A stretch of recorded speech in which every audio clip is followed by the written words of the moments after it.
중국이 국제우편을 통해 오미크론 변이 바이러스가 유입된다고 판단해 국제우편물 방역을 강화하고 있습니다. 중국 정부는 국제우편물을 개봉할 때는 반드시 실외에서 마스크와 장갑을 착용해야 한다고 전했으며 국제우편물과 국내 우편물은 분리 보관해야 한다고 전했습니다.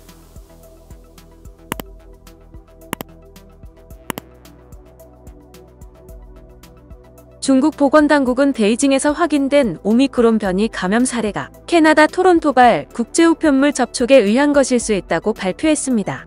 해당 감염자가 국제우편물을 취급하는 사람인데 그가 만진 국제우편물에서 양성 반응이 나왔다는 것입니다. 보건당국이 국제우편물에 대한 방역을 강화하면서 최근 해외에서 소포를 받은 일부 소비자들은 디지털 건강코드가 확진자와 접촉했음을 의미하는 노란색으로 변하기도 한 것으로 전해졌습니다.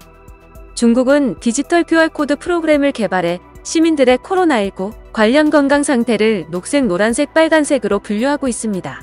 중국 내에서 지역 간 이동을 하려면 이 프로그램의 색이 녹색이어야 합니다. 국제우편물을 만진 뒤 발열이나 기침이 나면 코로나19 검사를 받아야 됩니다. 아울러 국제우편물을 취급하는 사람은 매주 1회 이상 코로나19 검사를 받도록 했습니다. 이후 중국은 단순히 해외 주문을 했다는 이유로 코로나19 검사 명령이 떨어지고 음성 판정을 받기 전까진 이동 제한도 받게 됐습니다. 해외 직구로 주문한 물건을 아직 받아보지 못한 이들까지 무차별적으로 통제를 받고 있는 것으로 드러났습니다. 한 중국인은 해외에서 소포를 받았다는 이유로 디지털 건강코드가 녹색에서 노란색으로 변경됐다고 주장했습니다. 그는 홍콩에서 발송된 소포를 받은 뒤 건강코드가 노란색으로 바뀌었다고 SNS를 통해 전했습니다. 또 다른 중국인은 일본 온라인 쇼핑몰에서 술을 주문해 받았는데 그날 밤 건강코드가 노란색으로 변했다고 전했습니다. 이러한 정보가 빠르게 퍼지자 당국은 해외에서 물건을 배송받으면 건강코드가 노란색으로 바뀔 수 있다면서도 이와 관련해 더 이상의 정보나 규정은 없다며 자세한 설명은 하지 않았습니다.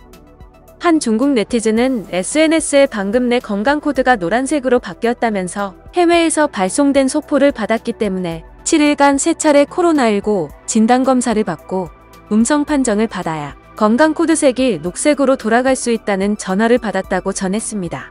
그는 시가 담배를 해외에서 주문했는데 아직 물건을 받지도 않은 상태라고 전했습니다. 캐나다에서 오미크론이 유입되었다는 중국의 발표를 들은 캐나다 보건부는 일반적으로 변이를 포함한 코로나19 바이러스는 며칠 또는 몇 주 동안 배송되는 제품이나 포장을 통해 전파되지 않는다면서 국제우편물을 통한 코로나19 감염 가능성에 대해 그럴 위험은 극도로 낮다고 반박했습니다. 우스운 점은 지역의 과학자들과 각국 보건당국 역시 배송기간 동안 바이러스가 물품 표면에 생존하기는 어렵다고 판단하지만 중국만 억지를 부리고 있다는 사실입니다.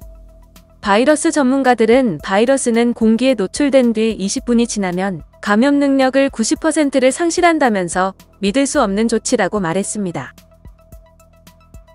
영상을 시청해주셔서 감사합니다. 여러분의 좋아요, 구독은 큰 힘이 됩니다. 지금까지 뉴스킹이었습니다.